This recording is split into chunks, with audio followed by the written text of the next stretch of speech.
Ya, selamat malam teman-teman sekalian. Malam ini tanggal 25 April jam 9 kurang 4 menit. Saya mau coba upload video ALI. Kalau di video sebelumnya yang kemarin BBC saya sebutkan ada beberapa saham yang saya koreksi.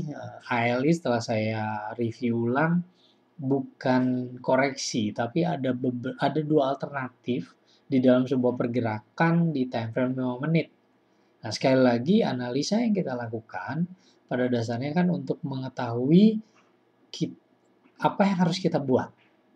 Ketika kita menganalisa pergerakan, kita menganalisa proyeksi target dia akan seperti apa yang terjadi di ke depan, itu menjadi dasar keputusan apa yang harus kita buat. Kurang lebih gitu. Nah, langsung aja saya lihat ini grafik ALI di time frame monthly, pergerakannya gini, dia hanya terbentuk oleh satu gelombang, impuls dan koreksi, gelombang naik. Nah, saya nggak akan bahas lebih detail lagi di daily-nya, di 1 jamnya. Bagi teman-teman yang udah pernah tahu, saya pernah bagikan juga secara offline teori analisa yang saya pakai, metode gelombang ini. Silahkan bereksperimen untuk mengingat kembali apa yang udah kita pelajarin selama ini. Oke, saya langsung ke time frame 5 menit. Ini teman-teman.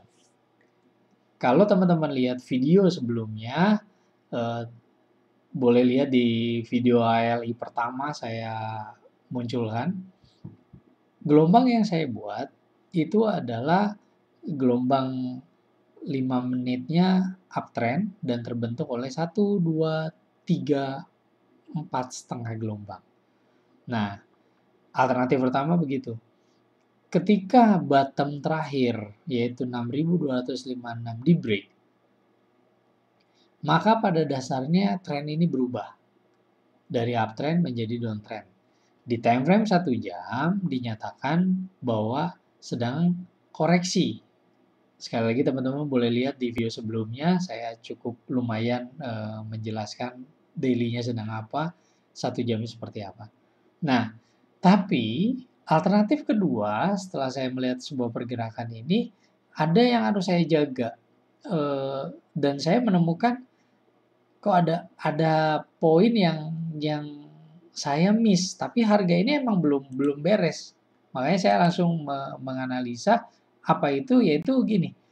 Ini gelombang pertama. Gelombang pertama, area koreksi ini ada di area 50 sampai 61,8%. Berdasarkan teori yang saya pelajarin, area koreksi ideal itu areanya di 38,2 sampai 61,8. Itu area ideal koreksi. Di dua koreksi ini, kalau saya tarik dari sini ke sini, dia hanya di 23,6%. Tarik ke sini juga sama 23,6%. Tapi secara aturan gelombang dia gelombang. Karena harga ini belum final, karena masih bergerak, saya harus menganalisa dari segala sisi. Yaitu makanya muncul alternatif kedua. Kalau ini area 38,2 dan harga masih bergerak, maka saya tarik alternatif kedua adalah dari sini sampai top dan ini area koreksi. Ini area koreksinya. Kebetulan ketika saya tarik, area koreksi ini udah di 78,6%. Nah, saya punya posisi teman-teman di ALI ini. Target stop loss saya berarti ada di 5.125. Udah, cuman sampai situ aja. Walaupun ada alternatif ketiga, apa itu? Harga ini bisa aja turun bergerak, dan dia nggak break 4.230, terus dia mulai naik. Kalau dia mulai naik, kenapa saya bilang alternatif ketiga ini bisa terjadi? Karena di time frame 1 jam, koreksinya belum nyampe 38,2. Karena 38,2-nya ada di sini. Ada di area 8 ribuan. Jadi bisa aja alternatif ketiga. Cuman saya harus sesuaikan dengan money management saya. Terlalu jauh. Resiko saya punya perhitungan resiko nggak sebesar ini gitu.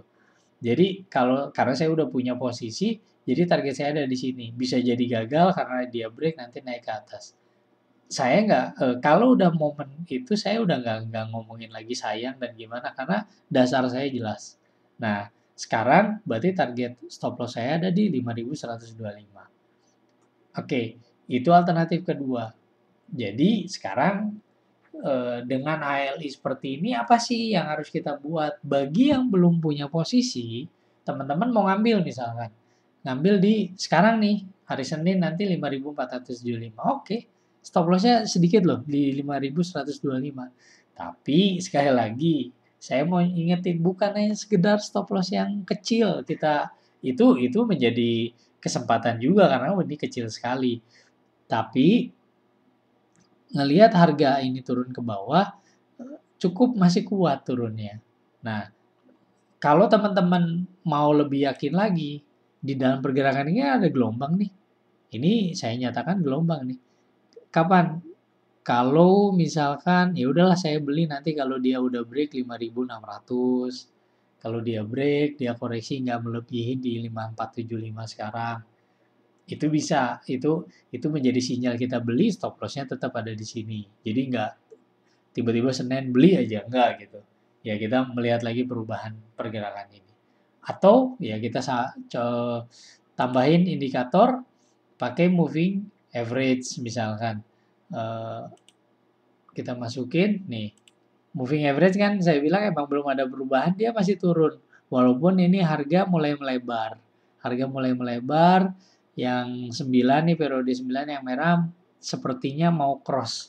Apakah itu terjadi? Kita tinggal lihat pergerakan Senin. Nah, itu bisa jadi alternatif. Atau teman-teman yang biasa pakai candle, ini jadi poin. Nanti lihat aja muncul candle apa gitu kan. Eh, yang menyatakan mulai pembalikan tren, itu bisa dimanfaatin. Oke, jadi sekali lagi teman-teman, dua alternatif ini saya buat bukan bikin pusing, tapi emang pada dasarnya kalau kita mau analisa dan kita mau ngambil keputusan kapan kita beli, ya kita harus memastikan benar-benar dan punya keyakinan, bukan keyakinan asal keyakinan juga, tapi emang kita udah menganalisa dari segala sisi. Itu yang mau saya bagikan, mudah-mudahan bisa eh, ditangkap apa yang saya bagikan, dan ini bisa menjadi eh, apa istilahnya referensi untuk teman-teman memperkaya dalam menganalisa. Teman-teman boleh tambah Bollinger Band atau teman-teman udah punya analisa sendiri.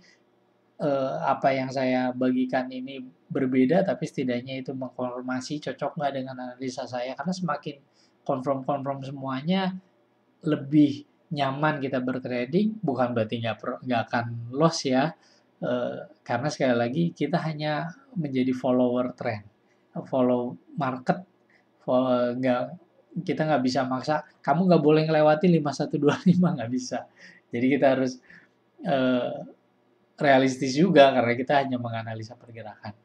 Baik, kurang lebih itu teman-teman. Saya coba nanti akan buat lagi video yang nanti eh, beberapa saham akan saya analisa ulang kembali. Ya, ngelihat kondisi gini, berarti emang sebenarnya saya pun tidak bisa banyak analisa saham, harus satu-satu, karena ternyata semakin saya fokus dalam menganalisa pergerakan harga ini, banyak sekali yang saya revisi, grafiknya saya ulang lagi. Kenapa saya revisi di grafik-grafik sebelum di harga-harga bulan kemarin, tahun-tahun kemarin? Karena itu memproyeksikan apa yang akan terjadi ke depan. Jadi saya harus melihat juga dari sisi yang belakang, karena sekali lagi jargonnya orang analisa teknikal, sejarah akan berulang. Kalau sejarah berulang berarti yang kemarin harus saya evaluasi satu demi satu. Gitu teman-teman. Ya, itu aja mungkin malam ini. Mudah-mudahan bisa membantu. Sekali lagi, silakan like, kasih komentar teman-teman untuk saya bisa lebih baik lagi eh, dalam mengupload setiap video, dan mudah-mudahan ini bisa bermanfaat bagi teman-teman sekalian. Demikian, terima kasih. Selamat malam.